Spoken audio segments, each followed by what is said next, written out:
Hi guys, my name is Moriel and I'm with the Feel Good Mag. Today we have a special guest, Nurit Pollack. She's a nutritionist from Tel Aviv. Thank you so much for joining us today. Thank you for having me. All right, so we're in quarantine. We have a lot of questions. People are stuck at home all day. They're so close to the fridge and their anxiety increases. And we snack a lot. So how can we avoid or at least control snacking all the time? Yeah. So the easiest way is not buying. I know it sounds very simple, maybe too simple, but that's true. If you want something and you don't have it at home, you can't have it. So that's like the best thing that you can do. Also, something that I recommend my clients all the time is to write down like stuff. Even if someone wants to lose weight, why do you want to lose weight? Write those reasons and have that in your wallet and read it often. So we are at home, we don't have a wallet, we don't have where to go with the wallet right now. So just put that on the fridge and have a note. Why are the reasons that either if you want to feel better, you want to lose weight, and when you have that in front of your eyes, every time that you're going to be close to the fridge, then you are going to remember. And also know that cravings like last between 5 and 20 minutes. So if you're having a craving for something, just wait for a little bit.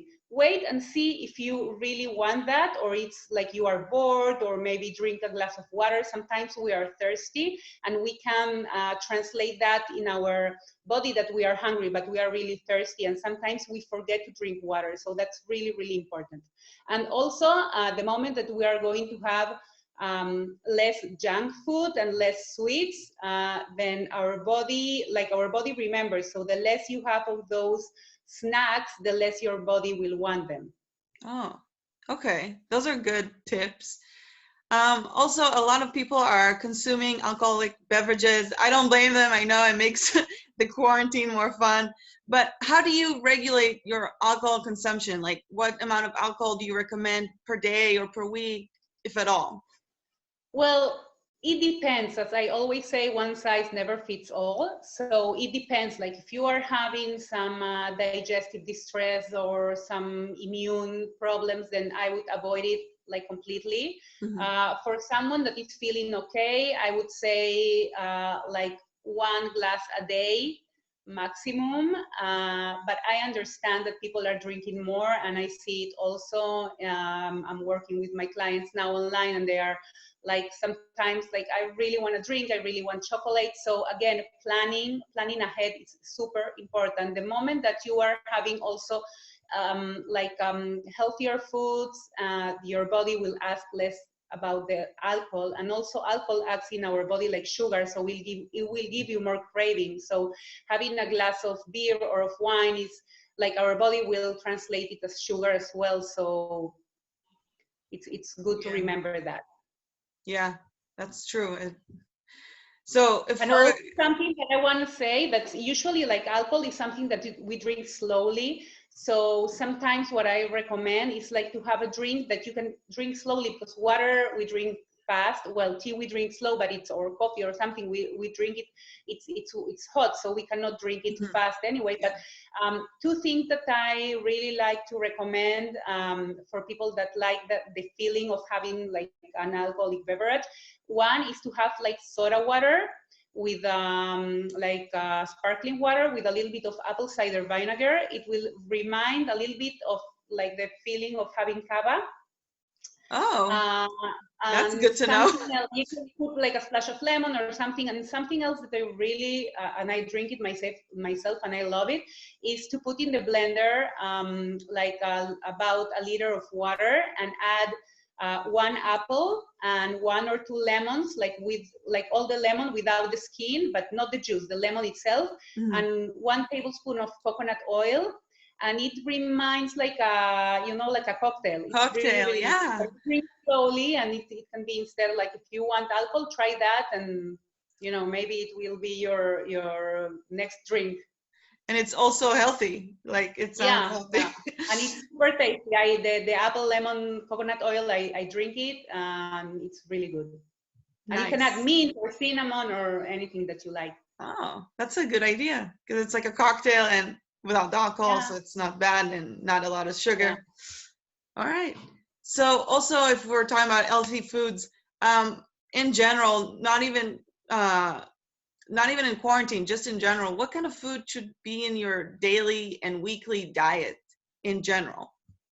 Well, I'm going to talk in general, like people that are healthy and they don't have like any digestive issues or something, because for example, like broccoli and raw vegetables are great, but not for everyone. Yeah. So for healthy people, I would say between 5 and 7 portions of vegetables. That's like a medium vegetable, or a cup of cut sliced vegetables. I really like the cruciferous vegetable family. That's the broccoli, the kohlrabi, cauliflower, cabbage, all those, bok choy, arugula. They are amazing, like to help with, they support the liver. So vegetables, green vegetables, like colorful vegetables, but green vegetables especially, are really, really good. Fruits, like 2 portions of fruit a day. And blueberries are my favorites because they are packed with antioxidants. Okay.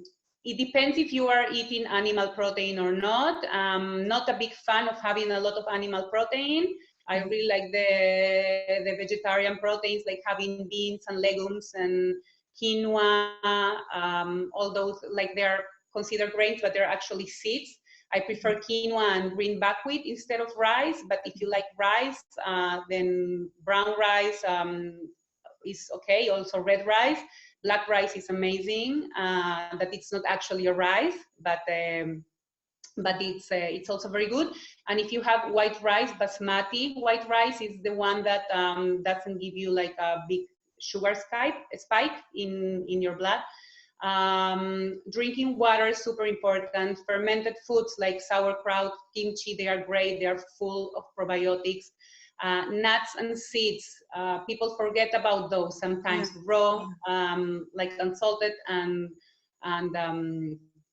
they are really, really good. And also the seeds like pumpkin seeds packed with zinc.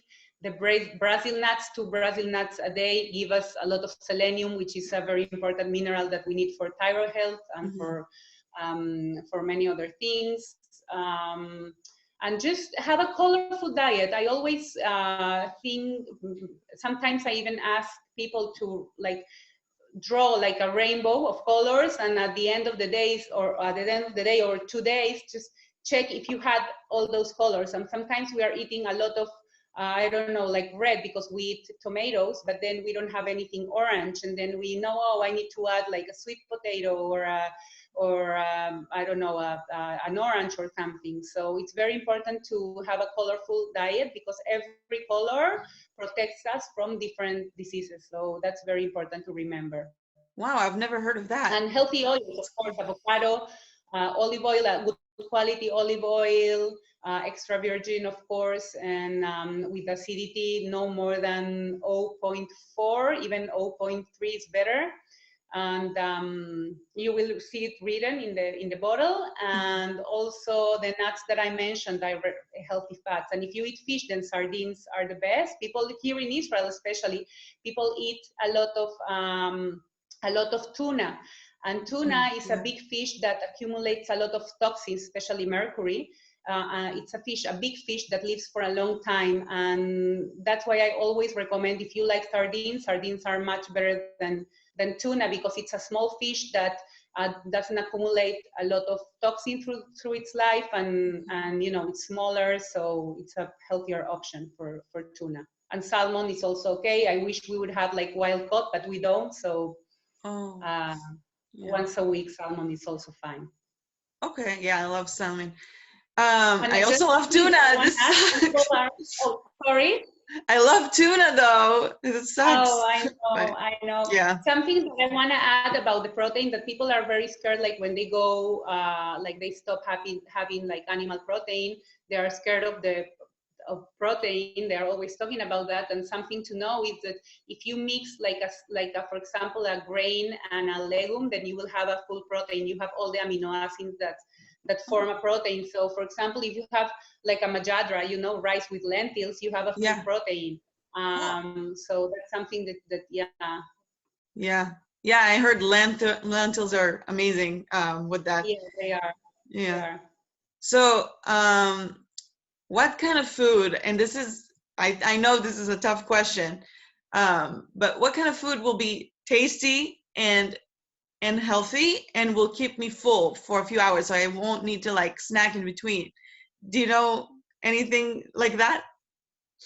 Yeah, well, first of all, the moment that we start eating healthier, I always say that, and people don't believe me till they try it. Like, it's very, very important to have, like, when your cells are not lacking nutrients, then you won't have those cravings. The healthier you eat, the healthier you will want to eat. But something very, very important to do is to have healthy fats with every meal. You should have, like, your plate should be have a healthy protein, a healthy fat, and fiber from vegetables. And when you have that combination, that the protein can be animal or vegetarian or vegan, then you are going to have the fiber. The fiber keeps you full as well. So having like a lot of vegetables through the day.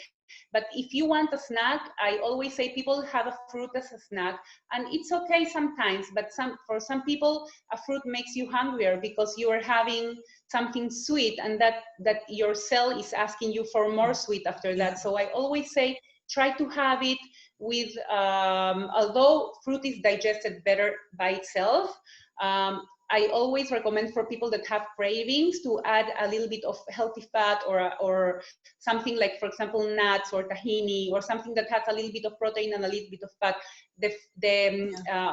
Fats, we have something called insulin. It's the hormone that takes the glucose and puts it in our cell. And when we are having like empty carbs, for example, like chocolate or something like that, then we will have a very fast the sugar will go up and down very fast, and that will make you hungry. But if you are going to have something with like a healthy fat, like for example, coconut flakes are a great snack for people that want to eat something and they are learning slowly to eat healthier.